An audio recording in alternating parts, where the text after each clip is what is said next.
अनंत कोटि दंडवत सतगुरु देव को।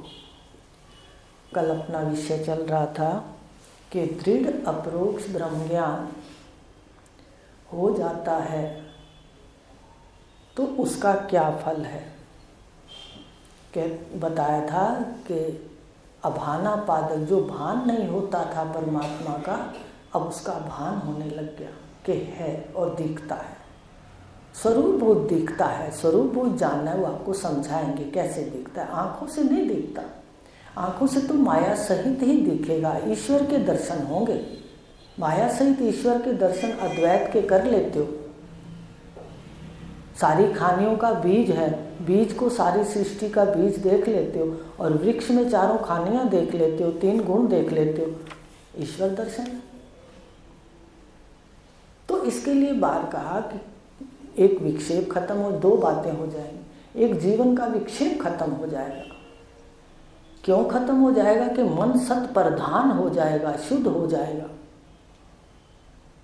तत्वज्ञानी अगर कहीं कोई विपरीत बात है और कहता है तो बस क्षणिक ही वो उसकी बात आती है, नाराजगी उसकी क्षणिक उस समय की होती है, भाई ये काम ये ऐसे करना है या ये उचित ऐसे है। तो विक्षेप उसका खत्म हो जाता है, जीवन का शांत हो जाता है। क्यों? क्योंकि मन की मल खत्म हो जाती है। अगर घर के अंदर मैल है तो हम बैठ नहीं सकते, झाड़ू पोछा लगाते हैं तब शांति आती है। ऐसे ही मन के अंदर जो मलिनता थी संस्कारों की, राग द्वेष की, विपरीत भावों की, वो समाप्त हो गई तो तत्वज्ञानी शांत हो जाता है, तो विक्षेप खत्म हो जाता है। 2 बातें बता दी, दृढ़ अपरोक्ष ज्ञान का, आत्मज्ञान का फल। अब बताया आगे कि दृढ़ अपरोक्ष ब्रह्म ज्ञान कब पूर्ण होता है। हम कब समझें गुरुदेव कि हमारा दृढ़ ज्ञान पूरा हो गया। देह में अहमपन के ज्ञान की भांति, ध्यान से सुनना, जितना अध्यास देह के अंदर है, इसको कहते हैं देह में अहमपन के ज्ञान की भांति। जब इस ज्ञान का बाध होने पर, देह में अहम भाव उठता है ना, इसका बाध हो जाए, ठीक है, अभी खोल के बताते हैं, पहले सुन लो। अहम भाव उठता है, इसका बाध हो जाए और आत्मा में ब्रह्म से अभिन्न ज्ञान होता है। आत्मा ब्रह्म है, अहम ब्रह्मस्मि, ये ज्ञान हो जाए, तब दृढ़ अपरोक्ष ब्रह्म ज्ञान की पूर्णता समझनी चाहिए। तब उसकी पूर्णता समझनी चाहिए। आपको सादे भाषाओं में बता देते शब्दों कि जैसे जितना अध्यास या जितना पक्का निश्चय इस देह में है कि मैं स्त्री हूँ, पुरुष हूँ, अपने नाम के अंदर है, जितना हमें निष्ठा देह अध्यास में अपने नाम पर, अपने संबंधों पर है कि अगर नींद में भी कोई आवाज लगाता है तो हम उठ जाते हैं, और अगर कोई दूसरे कमरे में हल्का सा नाम लेता है तो कान खड़े कर लेते हैं कि क्या कह रहे हैं मेरे लिए। देखो कितनी सजगता है देह के अंदर, मैं की अहम भाव देह में उठा, इतनी निश्चय है। इतना ही निश्चय इधर से हट जाए, देह अध्यास टूट जाए और ब्रह्म भाव इतना निश्चयवत पक्का हो जाए, आपको इसका फर्क ही ना पड़े कि कोई आपके देह से कोई बात कह रहा है या कोई राग द्वेष की बात कर रहा है या आपको कोई अच्छा बुरा कह रहा है, कोई बात को स्वीकार ही ना हो, एकदम निरोल खड़े रहो, असंग। जैसे कोई पड़ोसी को कोई बात कह रहा होता है तो हम उसको ध्यान से नहीं सुनते। पड़ोसी से मान लो कोई लड़ाई कर रहा है, झगड़ा कर रहा है, तो 2 मिनट देखेंगे, फिर कहेंगे कोई बात। इसी तरह इस देह में इतना अहम भाव कट जाए कि ब्रह्म भाव जग जाए, इतना तकड़ा कि देह वाला भाव मिट जाए। जितनी निष्ठा इस देह में है उतनी निष्ठा अद्वैत तत्व में हो जाए। आत्मा को जानो और ब्रह्म स्वरूप को जानो कि कैसे व्यापक हो, कैसे ब्रह्म हो। तो इस प्रकार कहा, जब इतना पक्का निश्चय हो जाएगा तब समझो कि दृढ़ अपरोक्ष ब्रह्म ज्ञान पक्का है। तो आपको कल दिया था घर का काम, क्या दिया था कि देख के आना कच्चा कितना है। तो कच्चा तो सबको ही है बिल्कुल। कोई कह दे ना आप मरोगे, आप कभी स्वीकार ही नहीं करोगे, चाहे भले किसी ने कितना ही थोड़ा सुना है। इतना देह का अपने को सूक्ष्म पता चल गया। भगवान ने तो बार बार 10वें अध्याय के मेरे ख्याल आखिरी में कहा है, मैं हित से तुझे कह रहा हूं, फिर 18वें में कह दिया ततो वक्ष्यामि ते हितम्, मैं तेरे हित के लिए कह रहा हूं। बार बार वो कह रहे हैं, मैं अपने लिए नहीं कह रहा, तो मुझे प्रिय है इसलिए कह रहा हूं। और यहां भी इसलिए कि आयु बहुत कम है, अपने आते हैं घर का सारा कुछ काम काज सब छोड़ के आते हैं, वहाँ वैराग करके आते हैं, छोड़ के आते हैं। तो आता है कि एक ना एक बात इनको जरूर बताई जाए जो आगे जाके मनन करें। समय तो सबका कीमती है ना, देखो तो किस लिए होता है, वही भगवान की बात है, ततो वक्ष्यामि ते, तेरे काम आएगा ये। तो इस प्रकार कहा कि दृढ़ अपरोक्ष ब्रह्म ज्ञान जब आत्मनिष्ठ इतना हो जाए कि देह का फिर उसको भान ना रहे, ऐसे कि भाई वो कोई थोड़ा सा नाम ले रहा है और वो सजग हो जाए कि मुझे क्या कहा जा रहा है, वो शांत रहता है। कि पड़ोसी के साथ सारा दिन कोई कर रहा है कोई बात, तो क्या हम जाते हैं उसके लिए लड़ने के लिए, उसका निश्चय हो जाता है। तो इस प्रकार निश्चय को दृढ़ अपरोक्ष ब्रह्म ज्ञान की पूर्णता कहते हैं, ये इसका सादा अर्थ है। और शास्त्रीय भाषा में तो समझ लिया कि अहम पने के ज्ञान की भांति, जब अहम पने का बाद हो जाए, वही आ गया ना कि इसको अहम, आपको पहले भी बताया था कि देह में जो व्यक्ति आपकी अहम भाव को जगाए, आप सजग हो जाओ। अपने तो संग ही छोड़ देते हैं, जगह ही छोड़ देते हैं बहाने से। अब तो कोई कहता नहीं ना, अब सबको समझ आ गई कि ये नहीं सुनेंगे। लेकिन शुरू में तो देखो होता ही है। अब भी जब परिवारों में जाते हैं बाहर, तो वहाँ तो इतना नहीं है ये बात, तो घर की बातें बताते हैं सारे। आप जाओ परिवारों में, वो कहेगी मेरी फलानी ऐसी है, मेरे से ऐसे करती है, वैसे करती है। तो अपने उल्टा ये समझाते हैं कि भाई सुना हुआ कहाँ है, जाते तो सभी हैं सत्संग, जाते हैं, लेकिन किसी को अंदर नहीं बैठता। क्यों नहीं बैठता? क्योंकि कपाट तो बंद होते हैं, हृदय का कपाट तो बंद है, गुरुदेव ने खोला नहीं, दृष्टि दी नहीं, तो दिखे कैसे? सुन लेते हैं बस, परोक्ष ज्ञान तो प्रभाव नहीं पड़ता। यहाँ तो पहले गुरुदेव दिव्य दृष्टि देते हैं, आपको पता नहीं पर उनको पता है किस रास्ते जाने से इनको मिलेगी, और आपको मिल जाती है। आपको दिखने लग जाता है शर क्या है, अक्षर क्या है, फिर रात को कहाँ जाते हैं, पुरुषोत्तम क्या है। तो इस प्रकार कहा कि अदृढ़ ज्ञान जो है, दृढ़ ज्ञान जो है, इस देह में मैं के भाव का नाश हो जाए। इस मैं भाव का, मैं का नहीं ध्यान रखना, अहम भाव का कि मैं, ये नाश हो जाए और ब्रह्म भाव दृढ़ हो जाए। पहले ब्रह्म भाव भी बनाना पड़ेगा, वो तो भाव रहेगा ना। महावाक्य क्या है? ब्रह्म भाव बनाना, महावाक्य ब्रह्म भाव बनाना। एक दिन ब्रह्म महावाक्य भी शांत होता है और निर्विकल्प अवस्था आ जाती है तत्वज्ञानी की। तो ये आखिरी अवस्था है। तो इस प्रकार कहा कि अहम भाव को कोई जगाता है तो सावधान हो जाओ कि भाई ये श्रवण तो ठीक नहीं, बार बार मेरी मैं कोई देह में जगाता है, उसने ये कहा तू ये कर दे, वो कर दे, तो ज़्यादा संग ना करो, बात को टाल मटोल कर दो या बदल दो। तो ये, और जो अहम भाव को मिटाए उनका संग करो।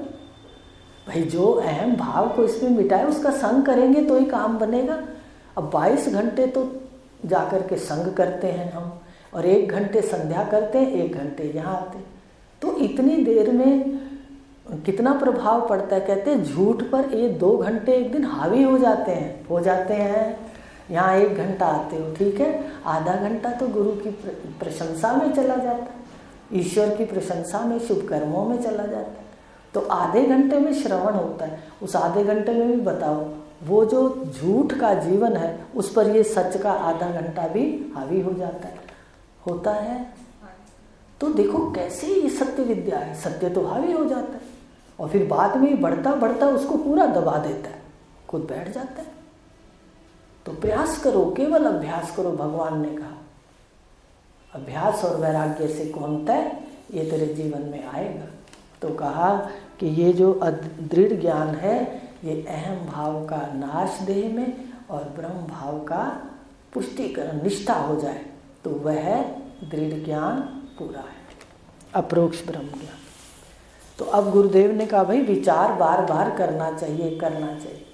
आपको उस दिन भी बताया था कि हर मत पंथ का अलग सिद्धांत है। भक्ति का मार्ग किस पर है? ईश्वर पर विश्वास करने पर। ईश्वर जो करेंगे, इष्ट जो करेंगे, ठाकर जी जो करेंगे, है ना, परिवारों में ठाकर जी जो करेंगे, भोलेनाथ करेंगे, बाबा जी जो करेंगे, तो ये विश्वास है भक्ति का मार्ग। और उसका पुरुषार्थ है, कर्म के लिए भी पुरुषार्थ है और योग के लिए भी आपको बताया था। पर वेदांत के लिए केवल विचार है, कोई व्रत, कोई नेम, कोई बंधन नहीं है किसी भी प्रकार का। देखो यहाँ सिर्फ विचार करो, हर बात विचार के करो। अपना बोलना भी हमारा विचार के होना चाहिए कि हम किसके साथ बोल रहे हैं, क्या बात कर रहे हैं, उसको क्या कह रहे हैं। तुम बड़े सजग हो जाओगे, घर में जग जाओगे अपने आप में। तो विचार, वेदांत का जो रास्ता है वो विचार है, सिर्फ विचार। तो अब उसने प्रश्न किया विचार क्या है? एक छोटी सी बात बताते हैं, एक होता है सोच और एक होता है विचार। संसारी बात जब मनन करते हैं तो पहले कहते थे अरे इतनी बड़ी तेरी बेटी होगी, कुछ तो सोच है, सारा दिन सोच सोच सोच, इतनी बड़ी हो गई है, घर का काम नहीं आता, कुछ तो सोच। तो हर बात में हम सोच, दुकान पे कैसे होता है, ऑफिस में कहते होता है सोच, कोई विचार का नाम ही नहीं लेता था। सोच का मतलब है जब सोचते हैं दुनिया के विपरीत जो हो रहा है, इसके विपरीत चलते हैं, उसको कहते हैं विचार। विचार हमारा चलना कैसे हो, जगत के, जो जगत में हो रहा है इसके विपरीत चलो। जगत तो सारे हम इधर ही बह रहे हैं, इसको मैं कह रहे हैं, इसको मेरा कह रहे हैं। अब विचार हो जाए, उलट जाओ, यह मेरा नहीं और यह मैं नहीं, बस इतना काम करना है, कर लोगे। काम तो बहुत छोटा है पर होता नहीं है। इतने साल हो गए ना, हमसे होता नहीं है, काम छोटा है। तो कहा विचार किसको कहते हैं? विचार बता दिया कि जगत में जो हम मान रहे हैं उसके विपरीत जब चलेंगे तो विचार होगा, उसको विचार कहते हैं। आपने विचार किया और आपका चलन उसके विपरीत हो गया, वी माने उसके विपरीत हो गया। तो विचार किसे कहते हैं, पूछ रहा है शिष्य। गुरुदेव उत्तर दे रहे हैं, आत्मा और अनात्मा को अलग अलग जानने के लिए समझना सोचना ही विचार है। विचार क्या है? जो संसार के लिए सारा दिन कहते थे कुछ सोच, कि हर बात के लिए कहते थे सोच, सारा दिन सोच ही देता रहता है, संसार देता है। और गुरुदेव कहते हैं तू कुछ करने वाला है, तू विचार कर, सब व्यक्ति अपना भाग्य लाए हैं, तू करने वाला है, अपने आप सबके रास्ते खुलते जाते हैं, सिर्फ कर्म करो बस। शुभ संकल्प करो, दो ही काम करो।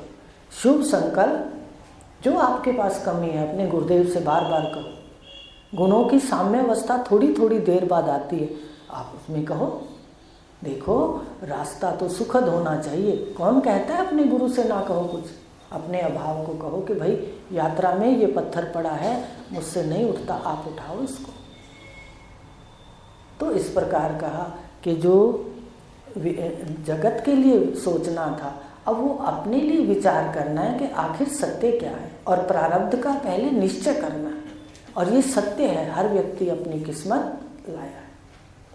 लेकिन जो आपके पास किताब का तीसरा हिस्सा, दो हिस्से तो हम लाए हैं, ठीक है, जो क्रियमान कर्म का तीसरा हिस्सा है उसमें सुंदर लिख दो। रोज शुभ काम लिखो, कोई ना कोई रोज।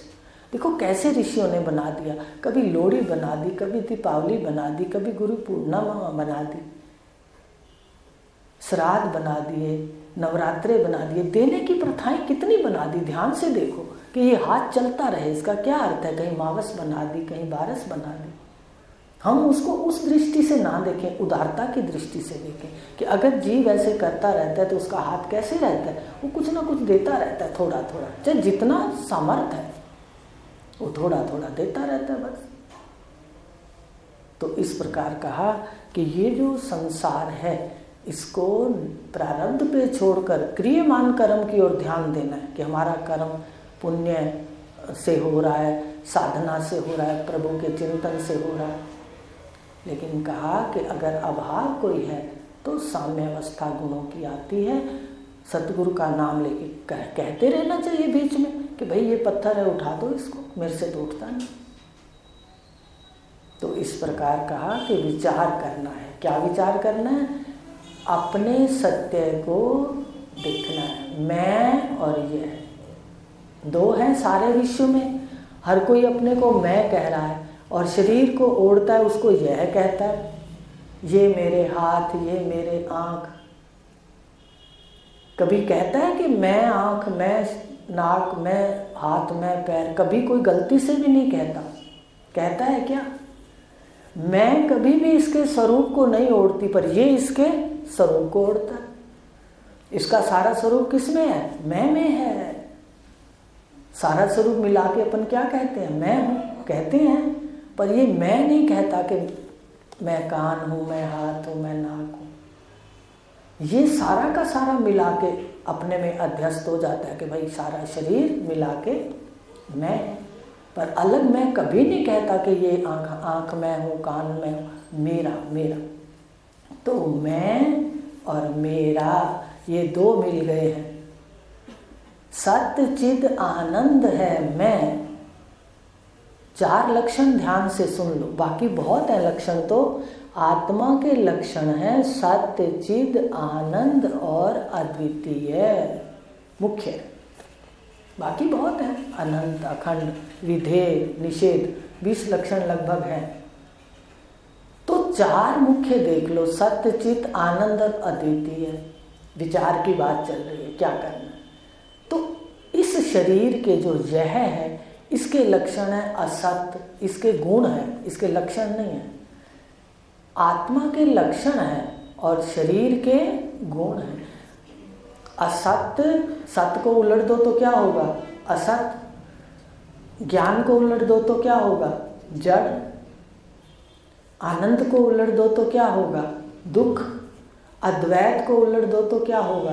अनेकता है। तो विचार करना है कि ये जो सत्य चित आनंद और अद्वितीय ये मैं, और असत्य, जड़, दुख और द्वैत, अनेक, ये कौन है? यह अनेक है और यह दुख रूप है, यह जड़ है और यह असत्य है, मिथ्या है। ये 4 लक्षण मुख्य इस शरीर के हैं, जड़ के हैं, यह के हैं, जिसका नाम यह है। और 4 ही मैं के देख लो तो आप ही सदा ज्ञाता हो, सारी सृष्टि के ज्ञान के भी ज्ञाता हो। सुषुप्ति में अज्ञान है तो भी ज्ञाता हो, और अब आपको हर चीज का ज्ञान है तो भी पीछे ज्ञाता हो। दिखता है ज्ञाता प्रकाशक, एक दिन दिखेगा, सुनते जाओ। आप वो हो, ये तो लीला मात्र है, यहाँ पर लीला है। तो इस प्रकार कहा 4 हैं मैं के लक्षण और 4 हैं यह के। अब आपने सुना था थोड़े दिन पहले शीशे का, कल परसों चला था कि शीशा उल्टा दिखाता है। दिखाता है, देख लो, उल्टा दिखा दिया। जो ये अंतःकरण का शीशा है, इसने सत्य चित आनंद और अद्वितीय को क्या करके दिखा दिया? असत्य, जड़, दुख रूप और अनेक दिखा दिया। तो शीशे का धर्म है। अगर सुषुप्ति में, बेहोशी में, समाधि में शीशा औंधा हो जाता है तो आप ही आप हो। ना असत्य है, ना जड़ है, ना दुख है, ना अनेक है। आप अकेले होते हो। सुषुप्ति में कैवल्य होते हो। आज आपने उठ के देखा था कि उठ के शीशा उठते ही 5 बातें आ जाती। हमने बड़ों को सुनते हुए देखा, कहते थे उठते जाओ बब्बू चिपट जाते। अब समझ आता है ये बब्बू कौन है। बब्बू माने ये जो भूत है ना, ये चिपट जाते। तो अब समझ आता है कि भाई वास्तव में ये चिपट जाते हैं कि नहीं, उठते जाओ बस चिपट गए और हम बन गए। लेकिन जानकार कभी नहीं बनता, वो इन सब भूतों को ओढ़ करके भी अपनी लीला में रहता है। पर निश्चय करो, क्योंकि जगत अगर इसमें बैठ गए तो यहाँ जाना आना भी दुख रूप है। याद रखना, साधारण बात नहीं है। ना यहाँ आना सुख रूप है और ना यहाँ से जाना सुख रूप है। ध्यान से देखना, इसलिए मर के भी देखा करो। अगर हम ये अभ्यास करेंगे ना तो हमें समझ आती रहेगी कि भाई देखो कैसे मैं साक्षी हूँ, प्रकाशक हूँ। सुषुप्ति में सारी इंद्रियां आदि लय हो जाती हैं ना एक तरह से। इसको मृत्यु कहते हैं, छोटी मृत्यु। तो बताया मैं और यह विचार की बात चल रही है। आज जाके करना विचार, मैं को मैं कर दो और यह को यह। अब शीशे ने क्या करके दिखाया, अपनी मैं को ही उल्टा दिखा दिया। मैं सत है तो मरने लग गया। सभी कहते हैं अज्ञान में मैं मरूंगा, कोई एक नहीं कहता कि मैं अमर आत्मा हूं। गुरु से सुन भी लेंगे आत्मा तो भी समझ नहीं आएगा कि आत्मा कैसे। तो मैं सत, शीशे ने उल्टा दिखाया मृत्यु। मैं ज्ञान स्वरूप, उसने हमारे को जड़ दिखा दिया। इंद्रियों में ज्ञान दिखा दिया, मैं को नहीं दिखाया, इंद्रियों में दिखा दिया, देह में दिखा दिया ज्ञान कि ये ज्ञान स्वरूप है, उल्ट दिया। आनंद स्वरूप हूँ सदा, इसने क्या दिखा दिया, शीशे ने दुख दिखा दिया, दुख रूप हूँ। और अद्वैत हूँ तो द्वैत दिखा दिया कि अनेक है सब में एक, देहों में भी एक है और इसका साक्षी भी एक है, चेतन भी एक है और भूत भी एक जैसे।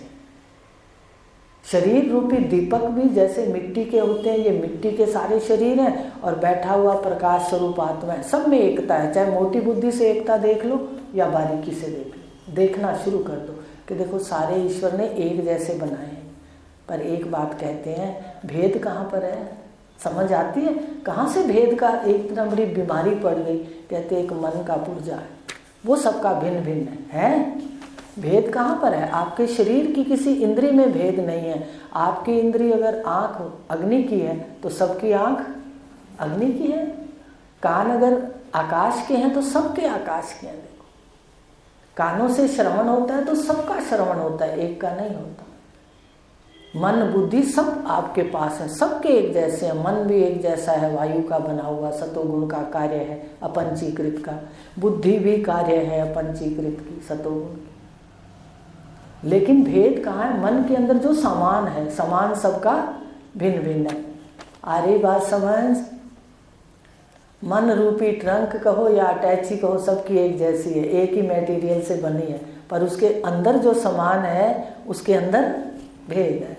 इसलिए कहते हैं भाई खोल के देख, इन खजानों को, कोशों को खोल के देख, कहीं देर ना हो जाए, कहीं तो आलस में ना रह जाए और जीवन की यात्रा में देर ना हो जाए। तो ये जो मन के अंदर भेद है, इसी को बस शुद्ध करना, वो निकाल के कचरा और गुरु के शब्द भरने, खूब भरने।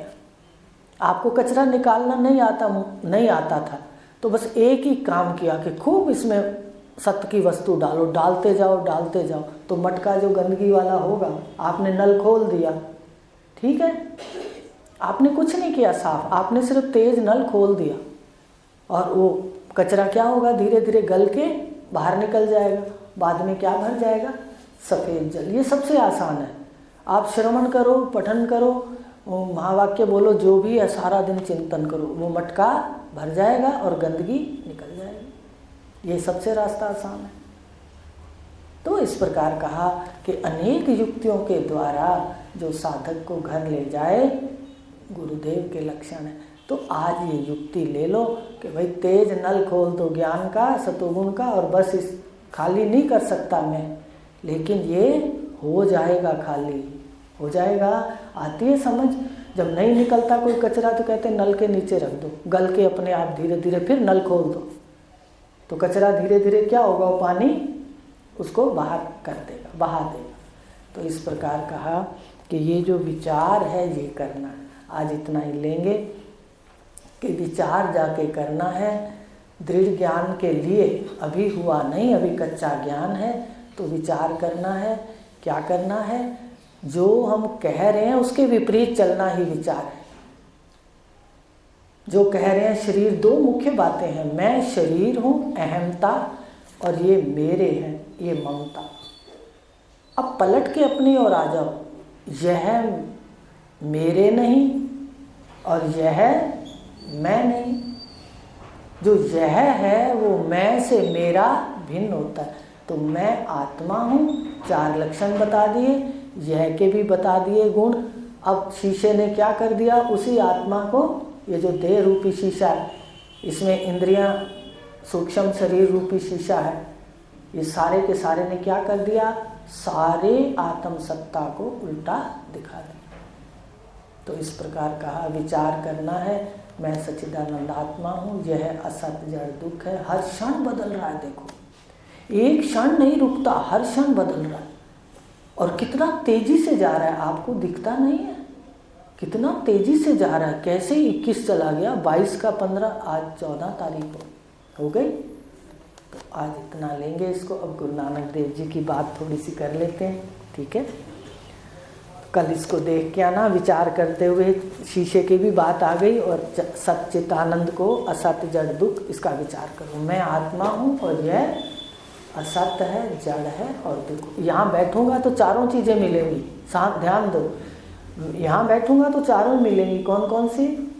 असत, जड़ और दुख। और अपने में बैठूंगा तो सत, चिद और आनंद, ये चारों चीज़ें मिलेंगी। आज गुरु नानक देव जी कह रहे हैं 12 माह के अंदर कौन सा महीना है आज?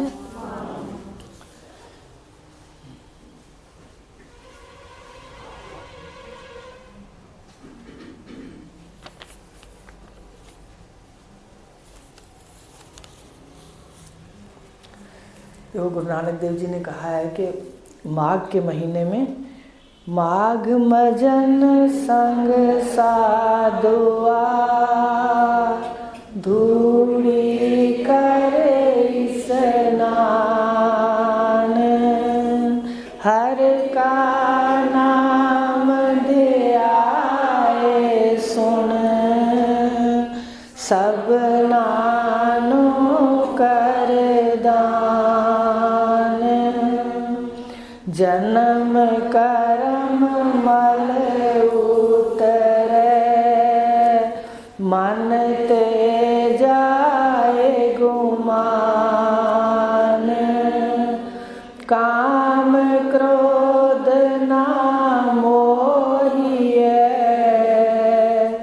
बिन से लोभ सुमान, सच्चे मार्ग चल दिया, उस तत करे जान, 68 तीरथ सगल पुण्य, जीव दया परवान, जिसनु देवे दया कर, सोई पुरख सुजान, जिना मिले प्रभ आपना, नानक तिन कुर्बान, जिना मिले प्रभ आपना, नानक तिन कुर्बान। माघ सुचे से काढ़िए, जिन पूरा गुरु मेहरबान, माघ सुचे से काढ़िए, जिन पूरा गुरु मेहरबान। हमें माघ के महीने के माध्यम से समझा रहे हैं। आपको 12 महीने बहुत बार बताया है कि कैसे क्रम से हैं।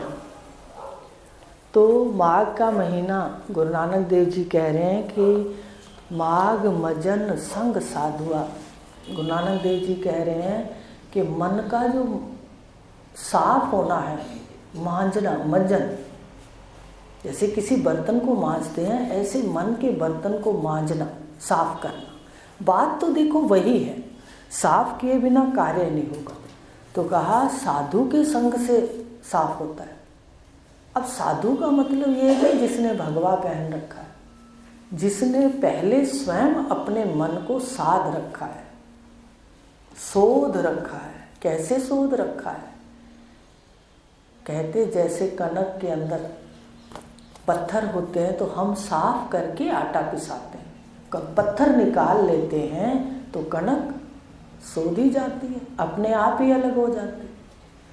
ऐसे वो इस देह से महापुरुष सतगुरुदेव मैं और यह का जो अभी पढ़ा आपने उसका शोधन कर देते हैं। मैं से यह को निकाल देते हैं, मैं से खोट को अलग करके मैं का साक्षात करा देते। तो कहा संत का संग करना है, साधु का, जिनकी वासनाओं का अंत हो गया, जिन्होंने अपने मैं को शोध लिया, इस माया से निकाल लिया, असंग होके देख लिया। माघ मजन संग साधुआ धूरी कर स्नान, और उनकी चरण धूलि से क्या कर? स्नान कर। अब चरण धूलि का मतलब एक तो ये है कि जो पैरों की मिट्टी है उसको स्वीकार कर, माथे पे लगा या उसका आदर कर, समझ रहे हो? या उनकी चरणों में मिट्टी हो जाओ, उनके सामने मैं को मिटा दो। और दूसरी बात है कि जो उनके मुख से बोला जा रहा है उस जल से, वो धूली जो है उससे स्नान कर। जैसे गंगा का स्नान करते हैं ऐसे गुरु के जो शब्द हैं, जो ज्ञान के शब्द हैं, उनसे मन को स्नान कराना है। यह है माघ मजन संग साधु, साधु के संग से होगा। आप बताओ, पूजा पाठ हमारी पहले से थी तो क्या हमें इतनी बातें समझ आती थी? क्या हमारा मन काबू था? क्या हम अंतर्मुख हुए थे? तो इस प्रकार कहा माघ मजन संग साधुआ धूरी कर स्नान। और फिर माघ के महीने में एक बात ये भी है कि माघ का महीना आपको 12 महीनों में बताया हुआ है ना कि एक हर 2 महीने के बाद 1 महीना हमारे ऋषियों ने पुण्य का रख दिया कि भाई 2 महीने आलस करे, 1 महीना ही पुण्य का काम करे तो इसका जीवन सफल होगा। और फिर जो पुण्य करने वाले लोग हैं 1 महीना, वो कोई ऐसे भी निकलेंगे जो फिर पाठ पूजा के बिना रह नहीं सकेंगे, पुण्य काम के बिना रह नहीं सकेंगे। तो ये हमारे ऋषियों ने कृपा करी।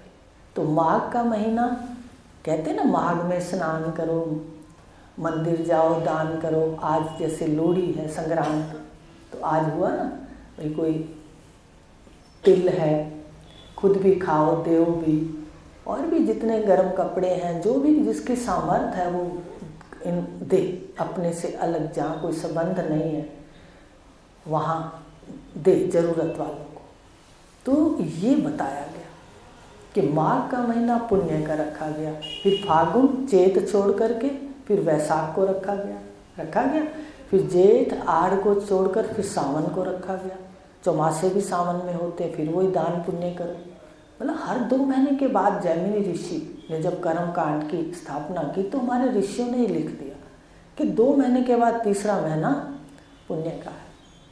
सावन के बाद भादों, आसू, फिर कार्तिक फिर आ गया। कत्ती नहाओ आता है। फिर पाठ, मंदिर जाओगे तो खाली नहीं जाना, कुछ तो ले जाओगे।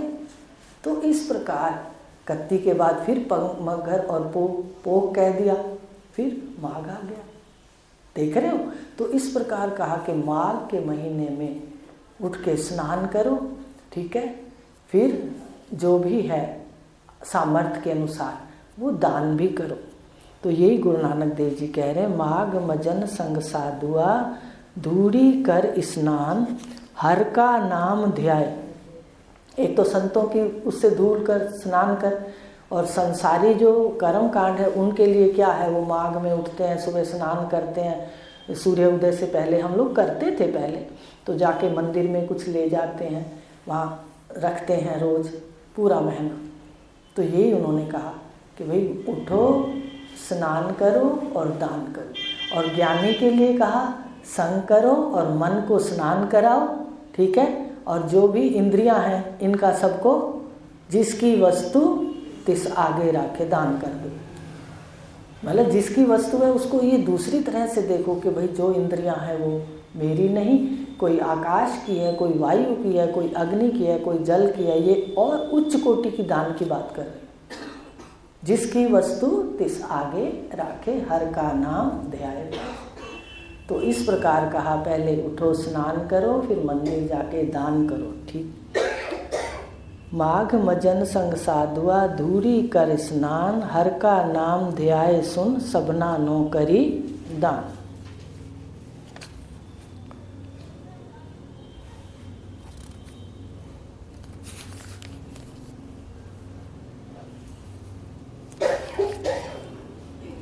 जन्म, इससे क्या होगा देखो, पहले तो स्नान करना है। अब जो संसारी स्नान है ना, उससे थोड़ी सी देर अपने को शांति आएगी। तो हम लक्ष्य अर्थ में जो कह रहे हैं संतों के संग से मन को स्नान कराना है, उससे जन्म और कर्म का मल उतरेगा। जो आप सुन रहे हो ज्ञान, इससे जन्म और कर्म, जन्मना और कर्तापन, मल क्या है हमारे मन के अंदर, कौन सा मल है जिसको साफ करना है कि मैं करता हूँ ही नहीं, जन्म मुझ में है नहीं, मैं सच्चिदानंद आत्मा हूँ। यही बार बार कहना, इससे ही आपका मन साफ हो जाएगा। सुनते रहो और ये कहते रहो। तो गुरु नानक देव जी ने कहा कि दान भी करो, बाहर रोज स्नान भी करो माघ के महीने में, जिससे जन्म और कर्म का मल उतरेगा और बिन से लोभ मनते जाए गुमान, कि मन से अहंकार भी मिट जाए। भाई शुभ कर्म करते रहो। ज्ञान सुनने से जो उन्होंने दूसरी लक्ष्य अर्थ में बात करी है कि संत के संग से उसके धूड़ी से स्नान करो, तो स्नान मन को कराया जाएगा। शब्दों के जो धूड़ी है उनसे, उनके जो संतों की धूल है वो, उससे मन को स्नान कराओ ज्ञान से, तो जन्म कर्म मल भी उतरेगा और अहंकार भी जाएगा। बाहर के स्नान से अहंकार नहीं जाता, जाता है क्या उल्टा, मुझे लगता है आ जाता है। वो कहते मैंने घर में देखते थे, देखो अहंकार का तो पता नहीं था, पर वो 100 किलो करते हैं ना, जानते हो। तो एक दिन पूछा कि भाई 100 किलो करते हो मम्मी, फिर सोना कैसे करोगे? मेरे दिमाग में उठता था। कहते देखो कैसे प्रश्न पूछती है। भाई मुझे आया भी 100 किलो सब चीज़ें, वो कहते हैं भाई ये दान करना है, दान करना, ठीक है, 100 पाइया 100 किलो जो भी है उस हिसाब से वो करते थे। तो एक दिन पूछा, मन में आया भी सोने के समय क्या करेंगे? भाई सोना तो अपन नहीं कर सकते ना 100 किलो। तो कहने का भाव के मन में उठता था। तो अगर कोई पूरा इतना दान करता है अच्छा, तो अहंकार भी तो आ जाता है, आता है। बिना ज्ञान के हर क्रिया अहंकार लाती है। आपकी पूजा पाठ, आपका व्रत नेम भी अहंकार लाएगा। मैंने भक्तों से भी अति निकट रही हूँ, भक्ति का अहंकार आ जाता है कि मैं तो इतना बड़ा भक्त हूँ, मेरे तो गुरु बैठे रहते हैं सामने। तो ये एक स्टेज है जो आपको फिर कभी बताएंगे कौन सी स्टेज आती, हमें आगे चलना है। तो कहा कि जन्म कर्म मल उतरे, बिन से मन से जाए। तो रोज, आज माघ का महीना है, अब अगर स्नान करना है, रोज कुछ ना कुछ अच्छा कार्य, हम तो रोज ही कहते हैं, साधक का रोज ही माघ है, रोज ही कत्ती है आपकी, रोज ही स्नान करते हो, रोज पूजा पाठ करते हो, हमारा तो रोज ही सब कुछ है। जैसे आज किसी ने कहा भाई लोहड़ी है, मैंने कहा हमारी तो रोज ही है, गुरुदेव रोज कहते हैं भाई देव कुछ ना कुछ हाथों से अच्छा करते रहो। तो इस प्रकार इस बहाने माघ महीने में पुण्य का कार्य, दान का कार्य करना है और अहंकार को नहीं करना, निरीक्षण करना है। ये देखना है कि मैं करने वाला कौन, ये तो हो रहा है, इन सब का भाग्य होता है, इसलिए ये लेने आ जाते हैं। इधर जमा होता है, ये अपना जमा किया हुआ लेने आते हैं। मैं नहीं दे सकता, मैं देने वाला हूँ, तो ये मैं बैठती। तो यही गुरु नानक देव जी कह रहे हैं कि दान करो, स्नान करो माघ के महीने में, और फिर ऐसा करने से मन से अहंकार मिट जाए। गुमान होता है अहंकार, ये मिट जाएगा। ठीक है, आज इतना लेंगे, कल आगे बताएंगे कि क्या उन्होंने कहा है। ओम पूर्णमदः